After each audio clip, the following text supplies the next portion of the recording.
Au-delà, ce n'est autre que Al-Qabr Sunduq al-Amal, la tombe appelée aussi le caisson des actions. Bonne action ou mauvaise action. Uthman ibn Affan radiyallahu anhu wa arda, lorsqu'il évoquait le paradis et l'enfer, il ne pleurait pas comme il pleurait lorsqu'il évoquait la tombe et la première demeure de l'au-delà ou lorsqu'il se trouvait au pied d'une tombe. On l'a interrogé sur ce comportement et il dit tout simplement parce que la tombe, Al-Qabr, c'est la première demeure parmi les demeures de l'au-delà. Si cette demeure est bonne, le reste ne sera que meilleur. Et si cette demeure est mauvaise, le reste ne sera que pire et plus mauvais. Al-Qabr. تبكي على الدنيا وقد علمت أن السلامة فيها ترك ما فيها. L'âme pleure pour cette vie d'ici-bas alors qu'elle sait pertinemment que la préservation, la réussite et le bonheur consistent à délaisser ce qu'il y a dans cette vie d'ici-bas. La dara lil mar'i ba'da al-maut yaskunuha illa allati kana min qabli al-maut yabniha. Aucune demeure heureuse et de réussite dans l'au-delà pour celui qui n'a pas construit cette demeure alors qu'il vivait dans cette vie d'ici-bas à travers les bonnes actions et à travers ce qui satisfait notre Seigneur tabaraka wa ta'ala. فَإِن بَنَاهَا بِخَيْرٍ طَابَ مَسْكَنُهُ وَإِن بَنَاهَا بِشَرٍ خَابَ بَانِيهَا. Si il a construit cette demeure alors qu'il vivait dans cette vie d'ici-bas par le bien et le bon comportement, la bienveillance, les bonnes actions, les œuvres salutaires, eh bien il récoltera une vie heureuse et une demeure de bonheur. Contrairement à celui qui a construit sa demeure dans l'au-delà à travers des mauvaises actions ici-bas, eh bien il ne trouvera qu'une mauvaise demeure désagréable et il regrettera amèrement. Ayyuhal ikhwatul kiram, notre première demeure parmi les demeures de l'au-delà, ce n'est autre que Al-Qabr Sunduq al-Amal, la tombe appelée aussi le caisson des actions. Bonne action ou mauvaise action. Uthman ibn Affan radiyallahu anhu wa arda, lorsqu'il évoquait le paradis et l'enfer, il ne pleurait pas comme il pleurait lorsqu'il évoquait la tombe et la première demeure de l'au-delà ou lorsqu'il se trouvait au pied d'une tombe. On l'a interrogé sur ce comportement et il dit tout simplement parce que la tombe, Al-Qabr, c'est la première demeure parmi les demeures de l'au-delà. Si cette demeure est bonne, le reste ne sera que meilleur. Et si cette demeure est mauvaise, le reste ne sera que pire et plus mauvais. Al-Qabr. Est-ce qu'on s'est déjà posé la question, quel sera notre état la première journée ou la première nuit dans notre tombe? Et c'est ce qu'on va voir, Inch'Allah. Ayyuha al-ikhwatul kiram, il faut savoir que nous allons quitter un jour ou un autre cette vie d'ici-bas. Ce soir, demain, après-demain, Allahu a'lam, dans tous les cas, on est tous unanimes sur la réponse à cette question, est-ce que nous allons mourir? Oui, nous allons mourir. Kullu nafsin dha'iqatul maut. Mais ce qui nous importe, ce n'est pas de savoir où et quand on va mourir, mais dans quel état on sera lorsqu'on va mourir. Et qu'est-ce qu'on a préparé pour notre mort? C'est le plus important. Amma, où tu vas mourir, quand tu vas mourir, ici n'est pas la question la plus importante à se poser. Mais le plus important, c'est comment vas-tu mourir, dans quel état? Et qu'est-ce que tu as préparé pour la mort? On va quitter cette vie d'ici-bas, cette demeure d'examen. Et on va rendre notre copie.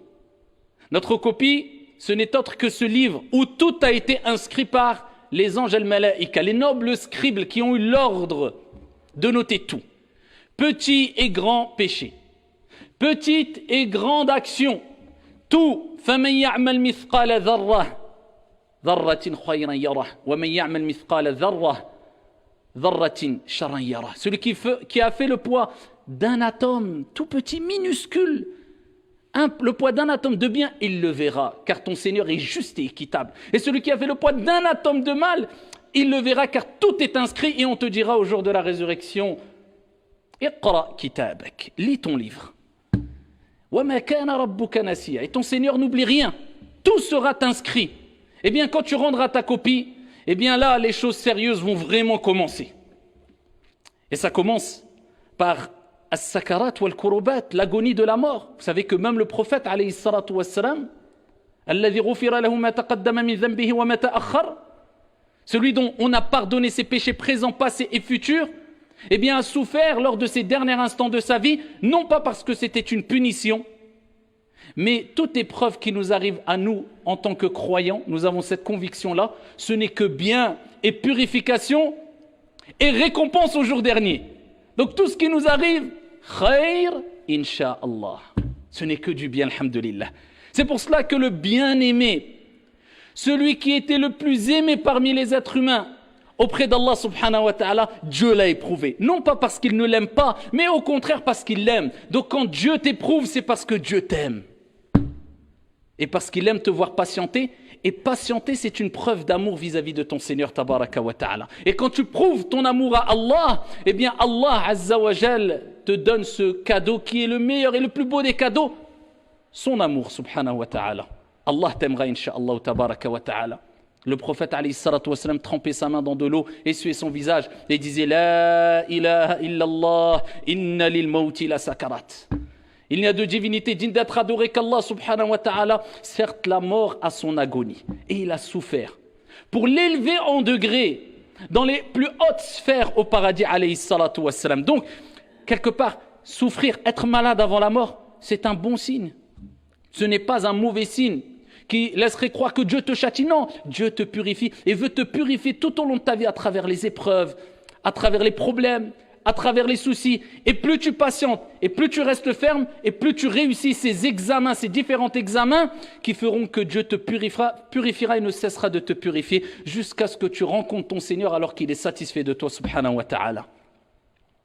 Ton âme ensuite, elle sortira de ton corps, comme vous le savez dans le long hadith que j'abrège. L'ange de la mort viendra avec la bonne ou la mauvaise annonce. Si tu faisais partie des gens du bien, eh bien il t'annoncera la bonne annonce en te disant viens, sors, viens rejoindre le pardon, la miséricorde de ton Seigneur tabaraka wa ta'ala. Il t'annoncera de belles paroles et à peine qu'il saisira ton âme, et voilà que les anges qui sont un grand nombre d'anges, eh bien seront autour de toi et saisiront cette âme-là et viendront avec des linceuls du paradis et avec des parfums du paradis, des linceuls paradisiaques et des parfums paradisiaques, et ils te feront monter jusqu'au ciel le plus bas, et les anges diront quelle est cette bonne odeur, et on te citera par tes plus beaux noms, et on dira c'est un tel, fils d'un tel, et ensuite on t'ouvrira le ciel le premier ciel, le ciel le plus bas, et ensuite tu monteras le deuxième, 3, 4, 5, 6, 7e ciel, et tu redescendras pour retrouver ta demeure, bi'idhnillah azza wa jal, qui sera félicité, bonheur et réussite, insha'Allah tabaraka wa ta'ala. Contrairement au mauvais, à celui qui s'est laissé emporter par les passions et les plaisirs, qui n'avaient pas de cadre, grand péché, injustice, meurtre, répandu le mal, désobéissance envers les parents, tout ce que Dieu détestait, et il persistait, et il se la coulait douce, et il était dans l'insouciance, et il a oublié que cet examen que nous sommes en train de passer a un temps bien délimité, et que lorsque cet examen est terminé, il n'y a plus de repentir possible, c'est trop tard. Eh bien, le prophète alayhi salatu wa sallam dit quant à la deuxième catégorie de personnes, l'ange de la mort viendra et lui annoncera la mauvaise nouvelle. Viens rejoindre la malédiction, la colère de ton Seigneur tabaraka wa ta'ala. Et voilà que les anges qui sont autour le saisiront avec un visage noir et terrifiant, avec des vêtements durs, rudes, nauséabonds, qui sentent mauvais, et le mettront dedans et monteront avec eux le ciel le plus bas. Et quand on sentira la mauvaise odeur, les anges sentiront la mauvaise odeur, diront quelle est cette odeur répugnante, et ils le citeront par les plus beaux, les plus mauvais des noms à travers lesquels on le citait dans la vie d'ici-bas. Ils diront c'est un tel, fils d'un tel, et ils refuseront de lui ouvrir les portes du premier ciel, et ensuite il sera lancé dans sa tombe. Et là il rejoindra sa demeure. Ce n'est pas sa villa climatisée, ce n'est pas son appartement, ce n'est pas sa maison, ce qui n'est pas illicite en soi, bien sûr, ici-bas. Mais ce n'est pas ça. Ce n'est pas une maison bien tapissée, bien décorée, plein de meubles, écran plat. Non, c'est la même demeure qu'on aura toutes et tous ici au début, on va dire. C'est-à-dire Al-Qabr, 4 blocs de terre. Et tu repartiras comme tu es né, nu. Et ton vêtement ne sera ni un jogging, ni un costume, ni je ne sais quoi. Non, Dieu te rappelle ces signes. Il te rappelle à travers le fait que tu repartiras avec un linceul, même si tu étais milliardaire, la parole qui est « Inna lillahi wa inna ilayhi raji'un ». Nous appartenons à Allah, bon gré, mal gré. Fatigue-toi, te fatigue pas. Tu le veux pas. On retournera tous vers notre Seigneur tabaraka wa ta'ala. Et là, quand tu seras dans ta demeure, Tu seras seul ou pas? Non, tu ne seras pas seul. Il y a 3 choses qui t'accompagneront jusque ta tombe. Le prophète alayhi salatu wassalam a dit, tes biens, ton argent, tu as couru après l'argent, ici quelquefois de manière aveugle, je ne dis pas de manière licite, non, de manière aveugle qui t'a dépassé toutes les limites, à transgresser, à acquérir ses biens de manière illicite, tu as couru. Allah Jalla wa Ala dit dans le Coran, Alhaakumut takathur, hatta zurtumul maqabir. Kalla sawfa ta'lamoun, thumma kalla sawfa ta'lamoun. La course aux richesses vous a tous distraits jusqu'à ce que vous visitiez les tombes. Ah, il n'a pas dit jusqu'à ce que vous viviez dans les tombes, vous visitiez, car c'est que un passage la tombe. Eh bien, tu rejoindras cette demeure et tu seras un temps limité dans cette demeure. Et cette demeure sera soit un jardin parmi les jardins du paradis, soit un trou profond parmi les trous profonds de l'enfer. Le prophète dit, il y a 3 choses qui te suivront, tes biens, ta famille et tes bonnes actions. Ou mauvaises actions, tes actions. Il dit, 2 retourneront, tes biens, même la porte de chez toi, tu ne la prendras pas avec toi. Même la clé de chez toi, tu ne pourras pas la prendre avec toi.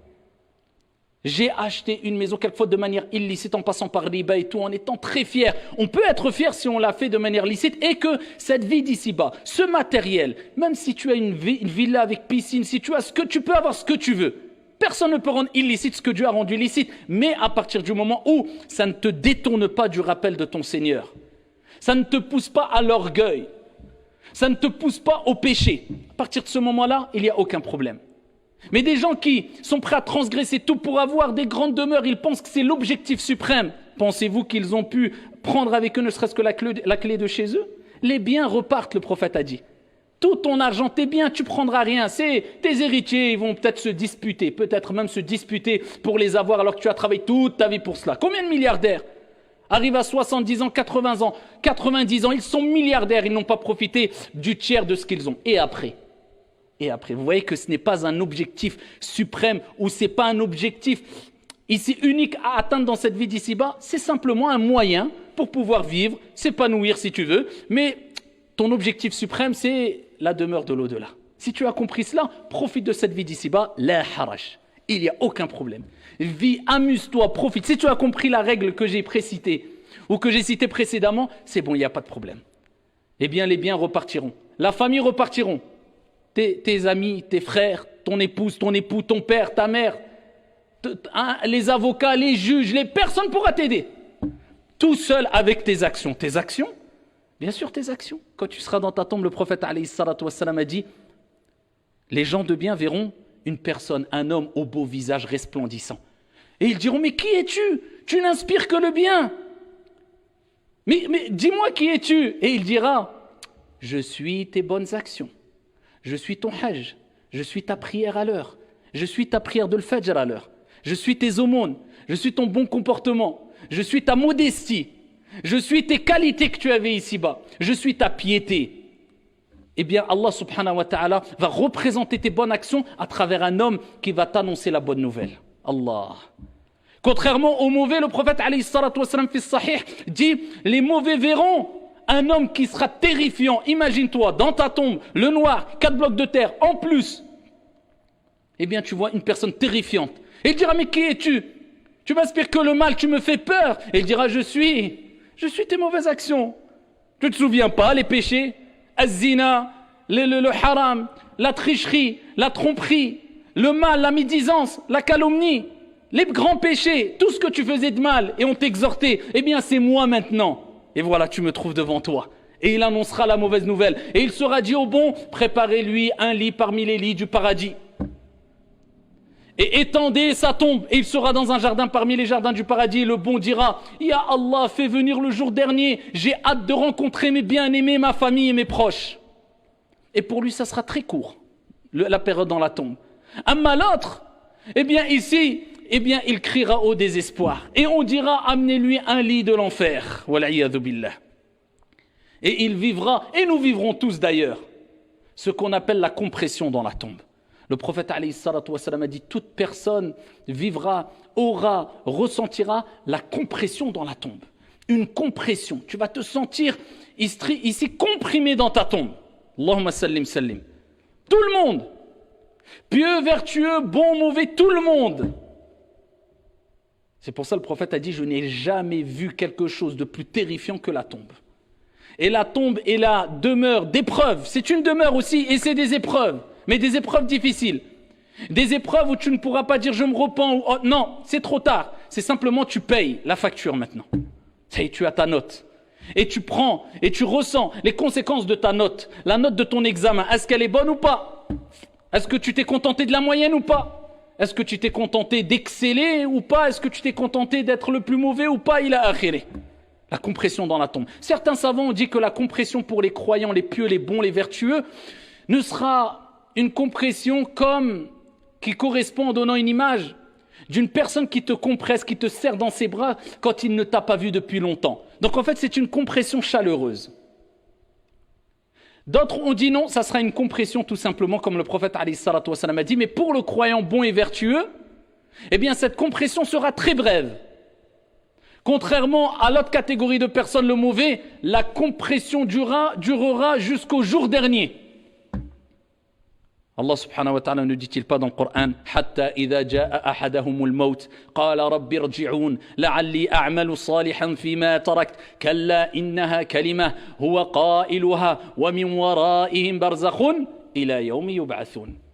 Et lorsque la mort frappe l'un d'entre eux, il dit Ya Allah, remets-moi sur terre, accorde-moi un délai. Je m'excuse, pardon, j'ai compris, j'ai vu maintenant, accorde-moi un délai. Kalla innaha kalima. Allah dira, mais non, ce n'est qu'une parole vaine. C'est trop tard. Combien de rappels tu as eu dans la vie? Des dizaines?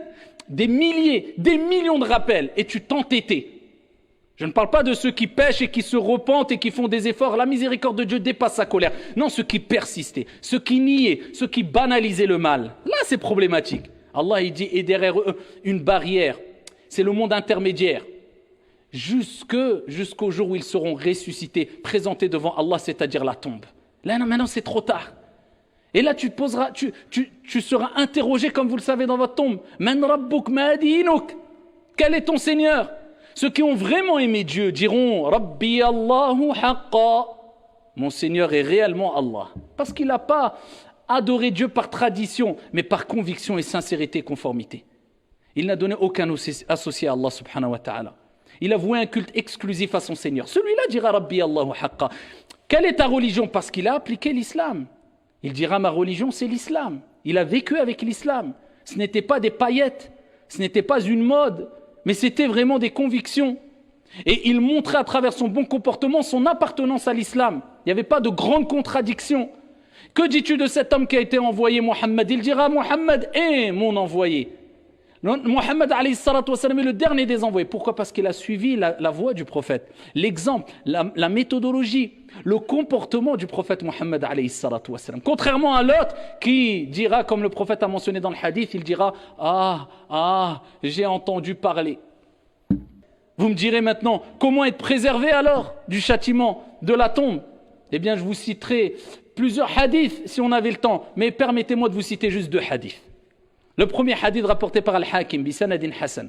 Le prophète sallallahu alayhi wa sallam a dit, lorsqu'on placera la personne dans sa tombe, écoutez bien, qu'est-ce qui va venir à lui? Eh bien, sa prière va venir à côté de sa tête. Allah. Vous avez vu comment, ici, Dieu va faire donner l'apparence, comment Dieu va représenter quelque part vos bonnes et mauvaises actions. Nos bonnes et mauvaises actions, ce sera un bouclier pour nous.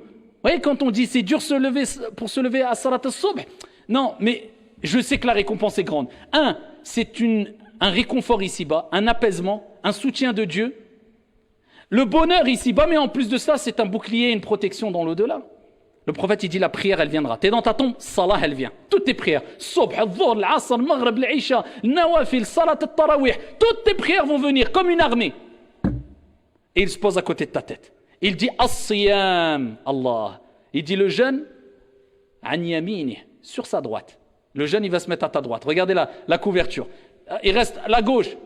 Il dit le jeûne viendra à la droite. À sa gauche viendra as-sadaqat, les aumônes. Ta zakat obligatoire et les aumônes surérogatoires, l'argent que tu as donné. At'imu at-ta'am, tadkhulul jannata bisalam. Nourrissez les pauvres, vous rentrerez au paradis en paix, comme le prophète alayhi salatu wa salam a dit. Tu avais de l'argent, dès qu'il fallait aider les pauvres, je donne. Al-mal malullah, je ne compte pas. parce que je sais que l'argent appartient à notre Seigneur et le prophète a juré qu'il n'y a aucune au monde qui a diminué quoi que ce soit la richesse de qui que ce soit. Tu donnes, Allah te donne et il te multiplie. Eh bien tu donnais, tu étais quelqu'un qui avait la main facile, tu donnais discrètement, sincèrement et pour préparer ton au-delà, pour faire du bien aux gens, aux démunis, aux pauvres et autres. Eh bien, l'aumône viendra à gauche, elle te protégera. Il reste tes pieds en bas. Le prophète alayhi salatu wassalam a dit, ces actes de piété et de bienfaisance viendront au niveau de ses pieds. Et à chaque fois qu'un mal voudra l'approcher dans sa tombe, eh bien, une de ces armées, si on veut quelque part, eh bien, viendra et dira, pousse-toi, tu ne peux pas passer, pas de passage pour toi. Et tu seras préservé par ta piété. Et c'est quoi la piété? Le fait de délaisser les grands péchés et d'adorer Allah subhanahu wa ta'ala. Dans le juste milieu, sans exagération, sans excès bien sûr. Eh bien, cela va te protéger. Un deuxième hadith très connu, et plusieurs hadiths vont dans ce sens-là, le prophète alayhi salatu wassalam a dit, celui qui lit tous les soirs Suratul Mulk, c'est-à-dire Tabarakalladhi, c'est la sourate la royauté, eh bien, il sera préservé du châtiment de la tombe. C'est pour cela que c'est une sunna et c'est demandé de réciter, de lire tous les soirs Surat al-Mulk, 2-3 pages. C'est rapide. Si tu peux les lire tous les soirs et essayer de la méditer, de la comprendre et d'appliquer ce qu'il y a dans cette sourate. Et tous les jours tu lis Surat al-Mulk, ça sera une cause de ta préservation, insha'Allah wa tabaraka wa ta'ala, dans ta tombe contre n'importe quel mal qui peut te toucher. Donc nous comprenons bien, ayyuhal ikhwatul kiram, que ce qui nous attend, ce n'est même pas dans l'au-delà, je ne suis même pas arrivé au jour du jugement. Je n'ai même pas parlé de Israfil qui va souffler à 2 ou 3 reprises dans la corne et ce moment où les gens vont ressusciter et le soleil sera à côté des têtes et que la sueur va représenter nos mauvaises actions. Certains vont être noyés dans leur sueur. Je ne parle pas de ce qui va durer 50 000 ans. Je parle juste de ce qui va nous arriver dans quelques semaines, quelques mois, quelques années dans notre tombe. Et ça, c'est juste un petit résumé pour vous dire, ayyuhal akhyar, que cette vie d'ici-bas, c'est une vie où on se prépare pour le delà. Et quand tu profites de cette vie d'ici-bas, aucun mal. Mais il ne faut pas que ces bienfaits, ces délices de cette vie d'ici-bas rentrent dans ton cœur à tel point que tu te détournes d'Allah subhanahu wa ta'ala ou que tu es noyé par les biens d'ici-bas. Plus de prière à l'heure, tu tombes facilement dans les grands péchés, tu fais du mal aux gens. Pourquoi? Ton seul objectif, c'est cette vie d'ici-bas. Tu es assoiffé, tu es affamé et tu ne seras jamais rassasié. Amma, si tu as compris ce juste milieu-là, et tu as compris l'objectif suprême, quel est-il? Eh bien, alhamdulillah, tu peux profiter de cette vie d'ici-bas sereinement, bi'idhnillah azza wa jal. En tout cas, nous implorons notre Seigneur, tabaraka wa ta'ala, de nous accorder à toutes et à tous une vie heureuse et une vie de piété, et qu'Allah subhanahu wa ta'ala nous accorde une bonne fin et une fin heureuse, et qu'Allah jalla wa ala fasse de nos demeures une demeure ou un jardin parmi les jardins du paradis, et non un trou profond parmi les trous profonds du feu de l'enfer. آمين يا رب العالمين. هذا وصلوا وسلموا رحمكم الله على نبي المختار كما أمركم بذلك جل وعلا حينما قال إن الله وملائكته يصلون على النبي يا أيها الذين آمنوا صلوا عليه وسلموا تسليما.